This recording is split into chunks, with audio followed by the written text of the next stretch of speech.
There are 5 questions that, the moment someone asks them, you should never answer directly. Not because you are rude, not because you hate people, not because you think everyone is against you, but because some questions open doors that should stay closed. And once those doors open, peace leaves first, then confidence, then money seems to slip through your hands in ways you cannot explain. I know that sounds intense. Stay with me. What I am about to share comes from old wisdom, passed quietly through families, repeated in low voices at dinner tables, remembered in hard times, and respected by people who learned the cost of saying too much. It is the kind of wisdom people usually discover only after losing something they wish they had protected. The idea is simple. Some parts of your life grow better in privacy. Some blessings stay stronger when they are covered. And when you speak too openly about money, plans, progress, or personal lack, you expose those tender places to comparison, pressure, envy, and fear. Then people wonder why things suddenly feel blocked, why money comes in but does not stay, why every time life starts to improve, something strange pulls it backward. Today I want to walk you through those 5 questions. I want to show you why answering them carelessly can damage your peace, your focus, and your future. And I want to give you better answers, safer answers, wiser answers. By the end, you will hear these questions differently. You will feel the hidden trap inside them, and once you see that trap, you will stop stepping into it without thinking. When I was younger, I knew an older woman who had lived through losses so heavy most people would never fully recover from them. Twice she lost nearly everything, twice she started again, and somehow every time she rebuilt. Her home always felt full, her table never felt empty. Even when times were hard, there was still dignity in the room. People used to ask her what her secret was. She would smile in that calm way people smile when they know more than they plan to say, and she would answer, "I know what not to tell people." As a child, I thought that made no sense. What could silence possibly have to do with money? Later, when I studied old teachings more seriously and watched how certain families protected their lives, I understood exactly what she meant. The families that kept stability over many years were not always the loudest, smartest, or luckiest people in the room. They were often the most disciplined with their words. They knew that speech is not nothing. Words shape attention. Attention shapes relationships. Relationships shape pressure, and pressure can quietly drain a life. They did not expose every detail of their income, their savings, their plans, or their pain. They guarded what was still growing. They kept fragile things away from curious eyes. Maybe you have felt this yourself. You work hard. You try to be wise. You save when you can. You make careful choices. Yet it still feels like there is a leak somewhere, like something keeps pulling abundance out of your hands. If that feeling sounds familiar, listen closely. It may not be the whole reason, but careless answers may be part of the reason. So let us begin with the first question, because it sounds harmless, and that is exactly why it is dangerous. The first question you should never answer directly is this: how much do you earn? It sounds normal. It sounds casual. People ask it all the time. Sometimes they ask with a smile. Sometimes they ask as if they are just making conversation. Sometimes they ask because they want to compare. Sometimes because they are curious.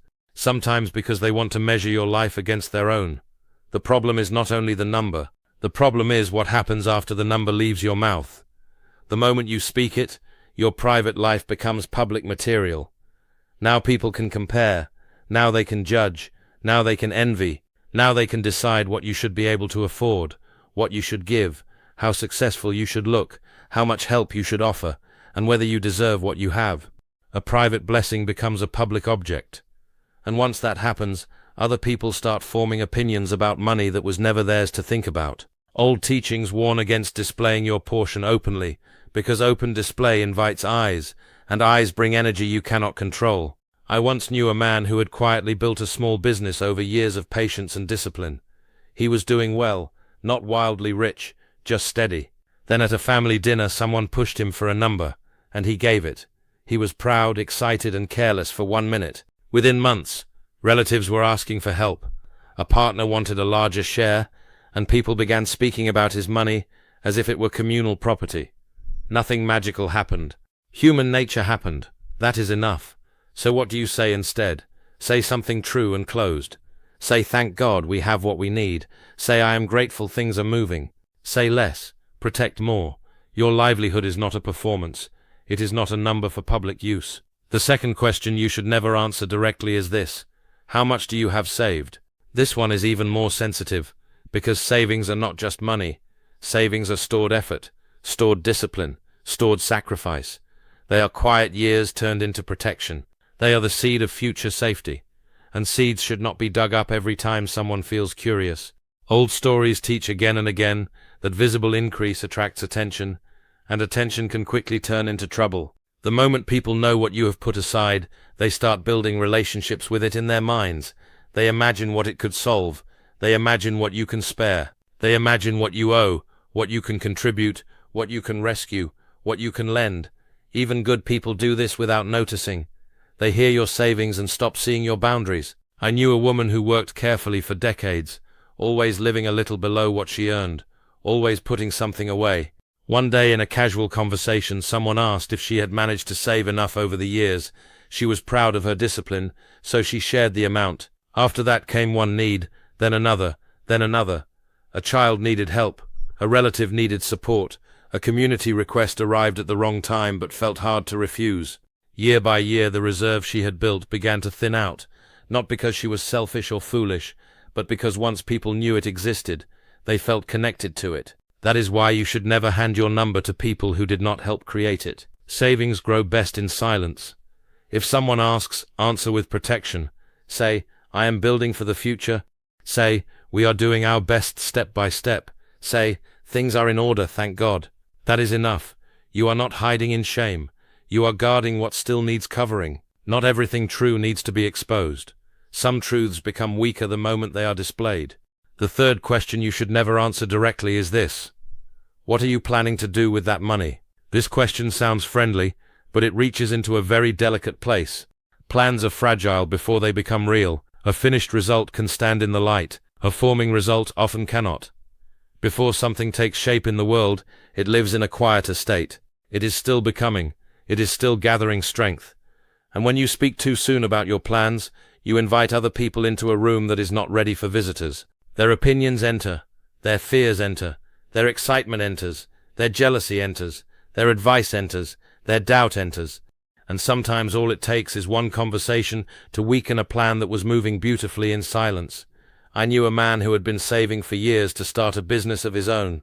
He had thought carefully about the cost, the timing, the suppliers, and the next steps. Then at one dinner, feeling hopeful and proud, he explained the whole plan in detail. Instantly the room changed. One person said the market was too crowded. Another wanted to join him. Another repeated the idea to someone else who moved faster. Soon the clear path he had protected for years became crowded with noise. The dream lost shape. People often call this coincidence. Maybe sometimes it is.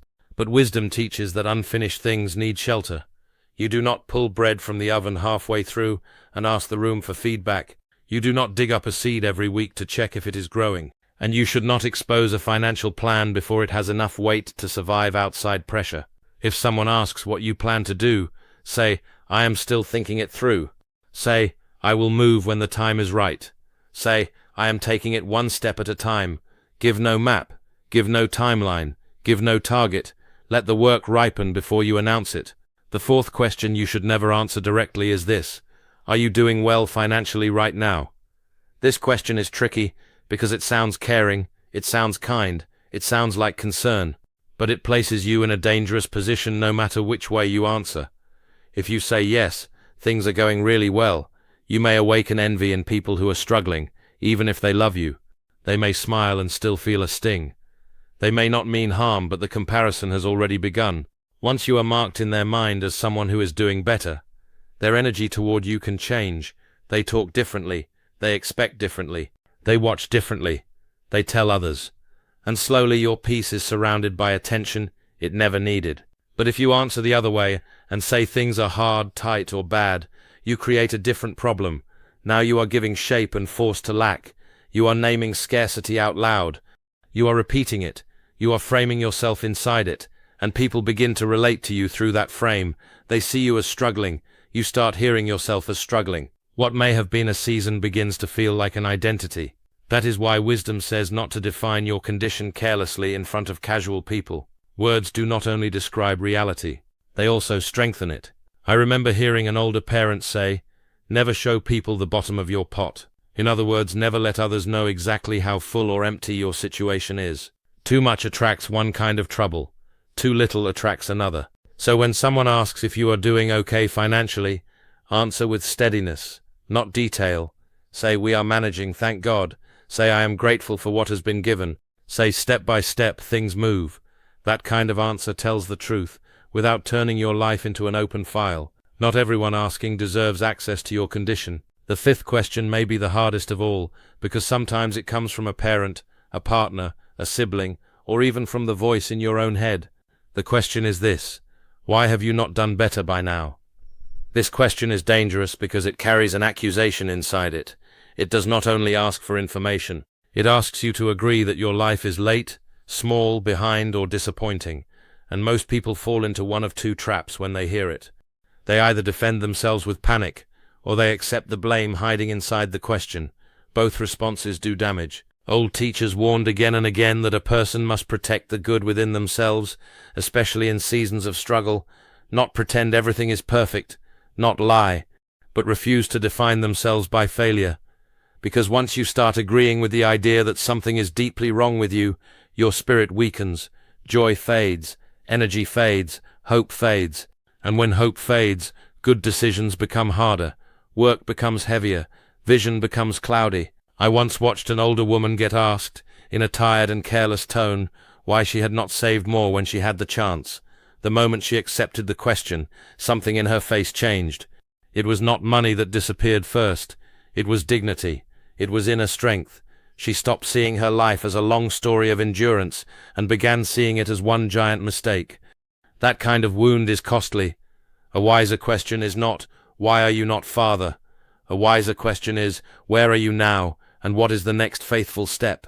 That question leaves room for truth without poisoning the soul. So if anyone asks why you have not done better, do not answer from shame.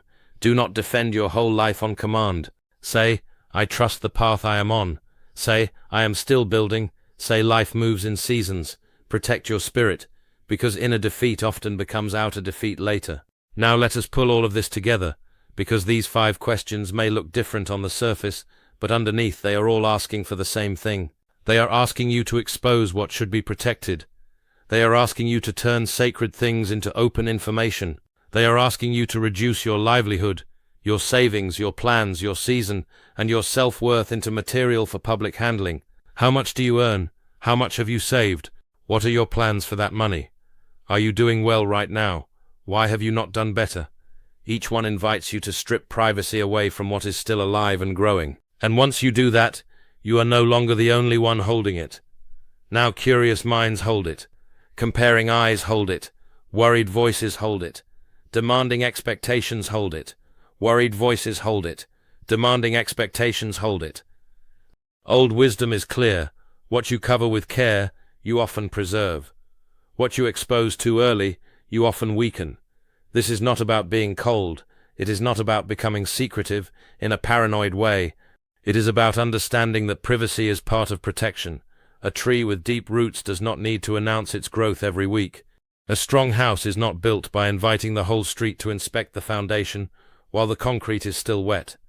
In the same way, your financial life needs boundaries. Your plans need quiet. Your confidence needs shelter. Your dignity needs guarding. Many people do not lose progress because they lacked ability. They lose progress because they let too many people into rooms those people had no business entering. Retention line here, because this matters. If you remember nothing else, remember this one sentence. Not every honest answer is a wise answer. Some truth should be spoken only in the right place, to the right person, at the right time. Think about the people who stayed stable through hard seasons, not flashy people, not loud people. Often they were the quiet ones, the ones who answered with gratitude instead of numbers, the ones who redirected gently, the ones who understood that details are expensive when placed in careless hands. They knew how to close doors politely. They knew how to protect the dignity of what they were building. And that discipline of speech saved them more than people realized. Because once you stop exposing everything, something changes inside you too. You stop living for reaction. You stop turning your private life into public conversation. You stop measuring your worth by who approves, who envies, who pities, or who compares. You begin to feel the strength of inner ownership again. That matters more than most people know. A person with boundaries thinks more clearly, acts more calmly, builds more steadily, and yes, often keeps more of what they earn. If you have been answering these questions too freely, do not sink into regret. Just notice it, learn from it, change the habit from today. Silence used wisely is not weakness, it is stewardship, it is maturity, it is self-respect. Another retention line, because this is where many people wake up. The next time someone asks a money question that feels too personal, do not rush to fill the silence. Pause. Let the question sit there. Feel your right to protect your life. Then answer in a way that is true, gentle, and closed. That one pause can save you from months or years of unnecessary pressure. A careless answer takes seconds. Its consequences can stay much longer. A protected answer also takes seconds, but it keeps your life in your hands. So here is the practice. Starting today, when one of these 5 questions comes toward you, do not answer immediately. Take one breath first. Just one. In that breath, remember that your livelihood is not public property. Your savings are not a community project. Your plans are not a group discussion. Your season is not a label. Your worth is not on trial. Then answer with calm. Answer with gratitude. Answer with boundaries. If someone asks what you earn, say, "Thank God we are provided for." If someone asks what you have saved, say, "I am building carefully for the future." If someone asks your plans, say, "I am taking it step by step." If someone asks whether you are doing well, say, "We are managing with grace." If someone asks why you are not farther, say, "I am still on the journey." These answers are not evasive. They are wise. They tell the truth without opening the gate. And that is the heart of this message. Protect what is still growing. Protect what is sacred. Protect what does not become stronger by being exposed. Your life is still being formed. Your financial path is still being formed. Your future is still being formed. Do not hand unfinished things to curious people and then wonder why they lost strength. Keep some rooms in your life private. Keep some seeds under the soil. Keep some blessings covered until they can stand on their own, because what you protect, you often preserve, and what you preserve long enough may finally have the space to grow. If this message reached you, hold on to one final line and carry it with you.